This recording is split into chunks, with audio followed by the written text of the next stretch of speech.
Hey everyone, welcome back to my channel, and for any new subscribers, welcome to the Money Making Squad. My name is Simone, aka the Money Maker. On my channel, we'll focus on finances, money management, and budgeting using the cash envelope stuffing method. So if that is something that you're interested in learning about and starting your financial journey, then please hit that like button, comment down below, subscribe because it's free 99, and turn on your post notifications so you can know when I post a new video.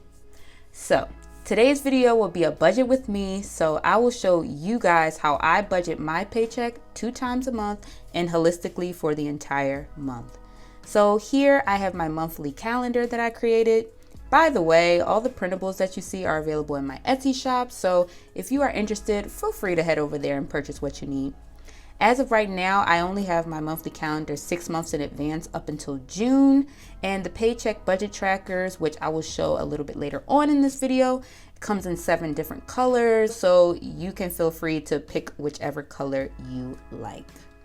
So first off, I'm going to grab my monthly calendar for January and write down all my bills that have a due date for this month.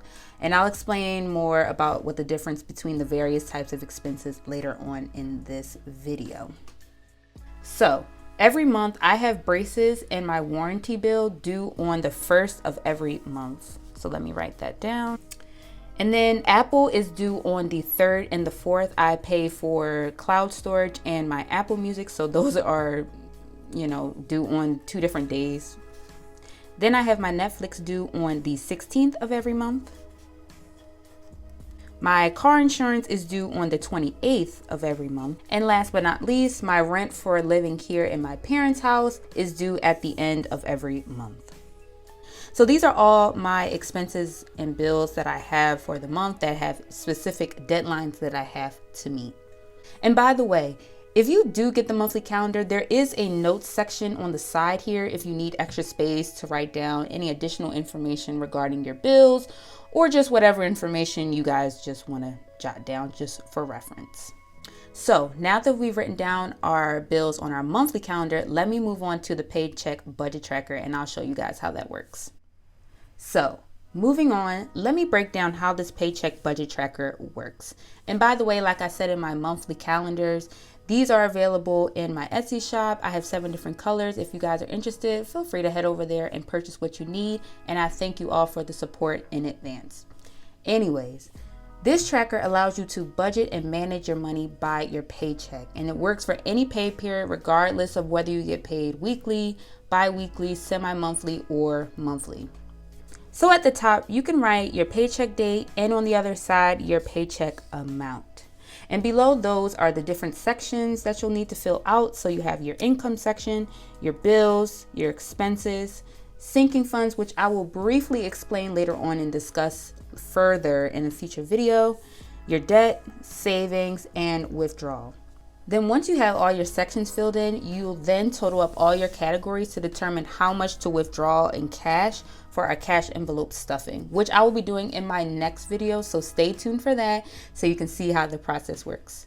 So let me go through each section so you know how to organize and allocate your money into each category. So the income section allows you to write down any and all streams of income that you have. If you only have one, then just write that one in. If you have multiple streams of income that you want to use for your budgeting tracker, write all the ones you want to use and then total everything up at the end.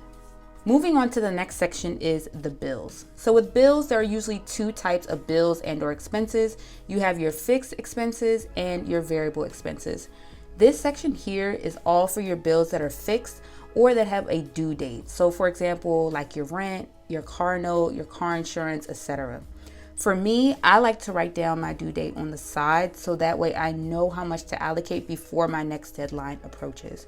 So let's say, for example, my braces and my warranty payments are due on the 1st of the month, which is true. So I'll put that on the side for my reference. So let me write down all my fixed expenses along with the amounts that I'm going to budget this paycheck, and I'll be right back.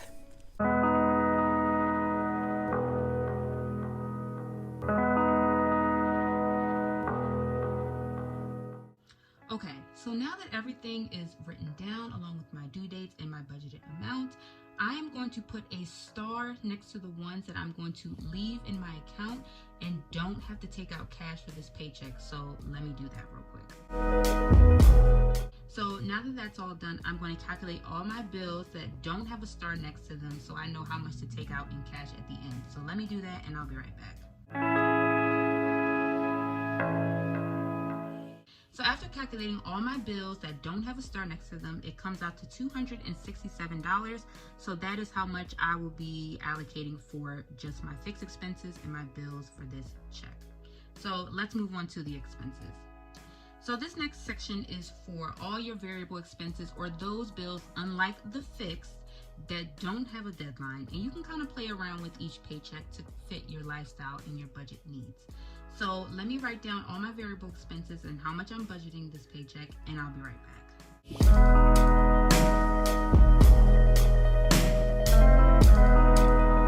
So let me calculate all these and I'll be right back.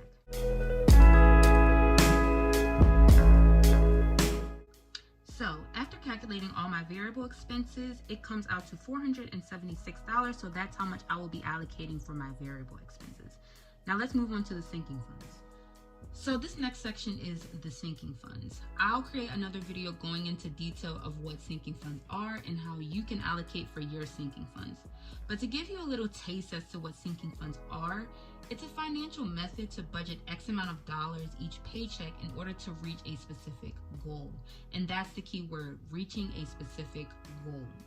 So let's say, for example, I wanted to buy a new laptop by the end of 2022, and let's say it costs about $1,000, even though I would not be buying a laptop for that much. But nonetheless, I would have to save about $42 each paycheck in order to be able to buy that $1,000 laptop by the end of the year. Now, the math I just did is based on a semi-monthly pay period, which is what I have, but let's say you get paid monthly. You would have to save about $83 in order for you to reach that $1,000 goal. And again, I'll create a separate video going more into detail about sinking funds and how to figure out what sinking funds you want to budget and save for in order to reach whatever one-time or ongoing goals you have. So, now that I've briefly explained what sinking funds are, let me write down all my sinking funds and their budgeted amounts, and I'll be right back.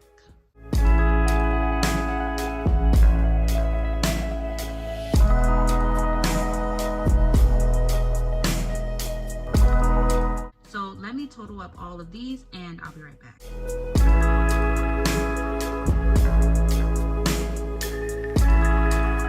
So after calculating all my sinking fund amounts, it comes out to $510, and that's how much I will allocate for my sinking funds.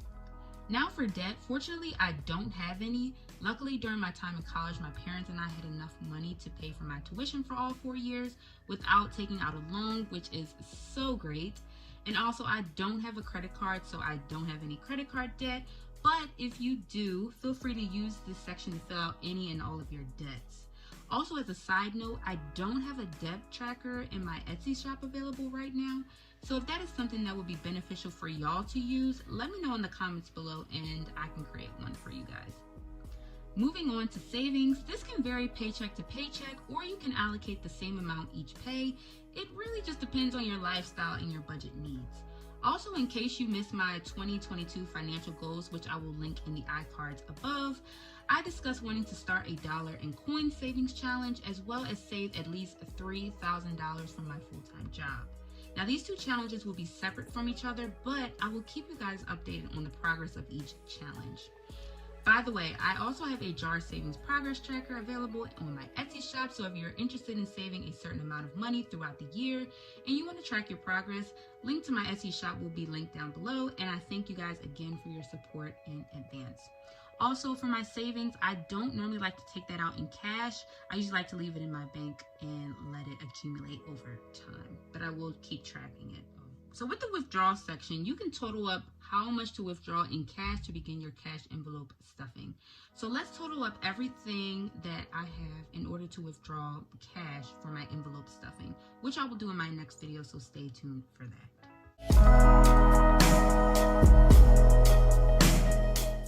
So after calculating all my sections together, I am going to withdraw $1,253 from the bank. So guys, that's it for my video. I just wanted to share how I organize and budget my paycheck twice a month. I hope you all enjoyed this video, and drop me a comment down below. Please like and share this video with friends and family if you or anyone else that you know wants to join this financial journey with me. I'll see you guys in my next video. Bye.